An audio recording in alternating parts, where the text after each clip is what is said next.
She come out, they wind up blocking her in so she can't get out. And like they about to rob a goddamn bank. You never get approved, we split the money.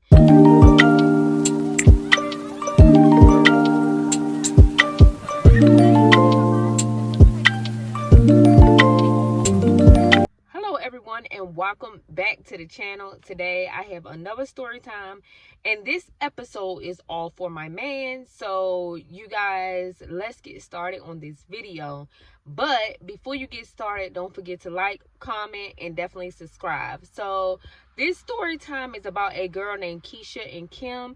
And Keisha and Kim was raised like on a farm, and basically Keisha and Kim eventually started getting into hard times because they had wound up losing their father. And by them losing their father, he was the runner, the head person in charge. Like, he was the boss man of this farm. So when he instantly died, like, the mother didn't know how to keep the farm up. So of course she was struggling a little bit to keep the farm going, and Keisha and Kim was basically struggling because their mother was struggling to take care of them. So now, after like some years go by, finally Keisha and Kim is able to move out because they're old enough to get their own apartment and stuff. So that's what Keisha and Kim do. After they move out, they wind up moving together, and this brought them a little more closer than usual, even though they were closer before. And when their dad died, they got even closer. This it brought their bond even stronger. Like, there was nobody that could tear their bond apart.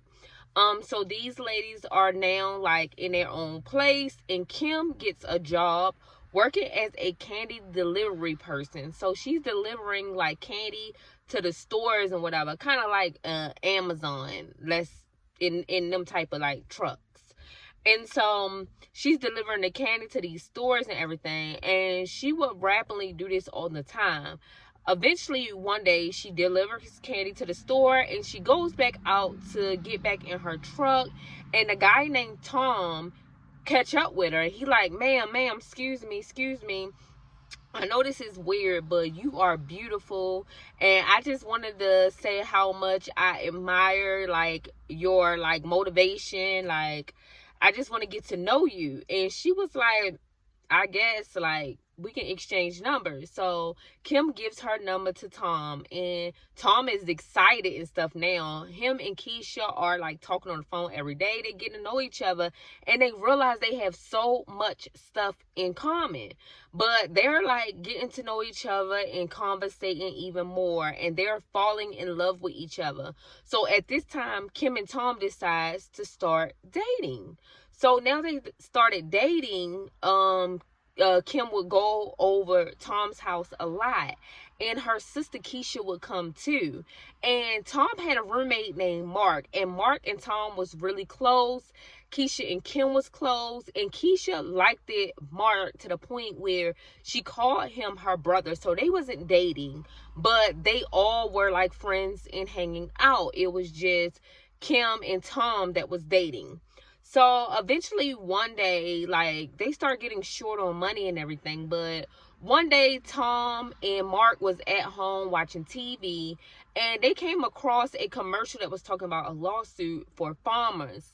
The lawsuit was mainly like a racist thing. Like, if you was a different race, apply for this loan, and you didn't get the loan approval because of your race, like, you can join this lawsuit. So off back, Mark and Tim was like, nah, we felons, like, we stay in the streets, we always in trouble, we won't qualify for this, so it's no need for us to apply. Like, no.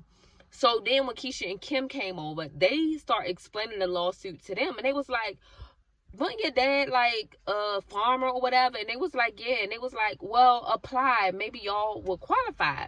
So Keisha and Kim went out, and Kim wound up telling one of her good friends, and she decided to do it with them. So now they all are agreeing, look, if one of us get approved for this money, we all split it in half. Whoever get approved, we split the money.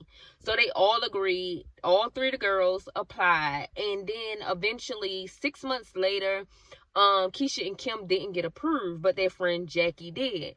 Now, Jackie was going around town telling everybody how she's supposed to split the money and that she wasn't splitting it with no damn body because it was her money. And it got back to Keisha and Kim and Tom and Mark. So they like, what? So Keisha and Kim came up with a plan, like, yes, I'm gonna call up there and act like her, Jackie, and like get the address switched. So once it's switched, I'm going to get a fake ID and I'm going to cash the check. So they wind up doing that. They like Kim wind up calling up there, hey, my name Jackie. Like I need to change my address for my lawsuit money, and she gave them her address, and they let her change the address, which was weird. So she changed the address and everything, and after she changed the address, months go by, she receives the money and she cashes the check. So now Kim, her, Mark, and Tom, they all happy, ready to spend some money, like flossing, not even paying their bills, still behind in their bills. I mean, they cashing out, honey. Like, they getting glamified, going out to eat every day. Like, they blowing Jackie's money. And so eventually Jackie like, wait, like, I supposed to been got my money. So she called the lawyer office and was like, yeah, like my money still haven't came. And the receptionist was like, baby girl, we been sent your money. And she was like, huh? And she was like, yeah, and the check been cashed, Miss Jackie. And so at this point, Jackie knew it was Keisha and Kim. She gets off the phone and she was like, this shit cricket, I'ma just leave it alone. But she was like, nah, nope, it ain't gonna happen like that. So she called back up there and tell them how she know who cashed her check and she want them in trouble. So now the feds are involved in this, and Jackie agrees to testify against them. So now they receive a letter in the mail, and the letter is stating that they had to come to court on a certain date. So now all of them panicking to the point where Tim and Mark like host a whole fucking set it off meeting like they about to rob a goddamn bank. You know what I'm saying? I mean, like TT, I need that money type issue. So they all get a meeting together and they talk about how they're going to lower Jackie in, and they was going to get rid of Jackie so she won't testify.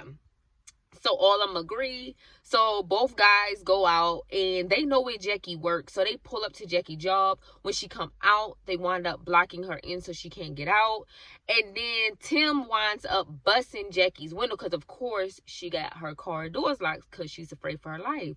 So they bust the windows and yank her out of the car and beat her really, really bad to the point where they wind up killing her.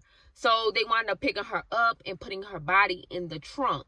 And while they on their way with her body in the trunk, they call Keisha and Kim, and Tim like, what to do with her body is done, like what we gonna do.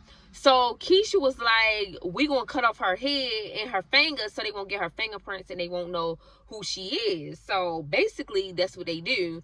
And they decide to leave her body on the side of the road because, again, they're assuming that the police and stuff won't be able to identify Jackie. So instantly somebody noticed a body on the side of the road. Investigators are already in it, and they finally realize at the forensics come back that it's Jackie, and instantly the police know like who could have done it because she's supposed to be testifying against these people. So of course the police and stuff bring all of them in, Tim, Mark, Keisha, and Kim, and they question all of them. And Kim wasn't giving up her man and Tim wasn't giving up his woman. They was ride or die. Like, they was ready to go down for this together. And Keisha was kind of scared. She was like, you know what, I can't handle this. It is too much. So she told everything that actually happened.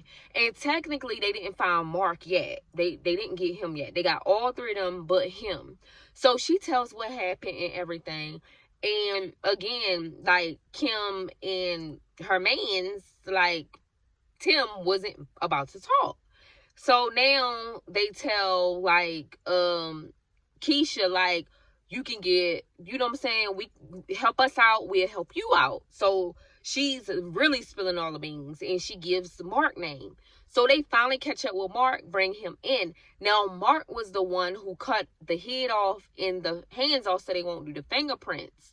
But he never told, he told the police everything else but what he done. And then they all went to trial. So when they went to trial, basically they all like testified, the ones that did talk, like Keisha and Mark. But Kim and Tim, they wasn't going to snitch each other out. They still was not talking. So basically, Keisha got 25 years because she was willing to testify and talk. Now, they gave her sister Kim an opportunity to help herself, but she didn't want to snitch on her man. So she got life right with her man. And then the other guy, Mark, he did tell everything, like I said, but it was like 10 months later that they caught up with him. So he did wind up telling everything but what he did with the fingers and, you know, the head. But he wound up also getting life. And both sisters could have got a deal, but Miss Kim wanted to be a ride or die. So you know how that goes. But you guys, this was off the episode for my man. And my kids are now like getting out of school. So I've been sitting here waiting on them. So yeah, you guys, thanks for watching. Don't forget to like, comment, and subscribe. Peace.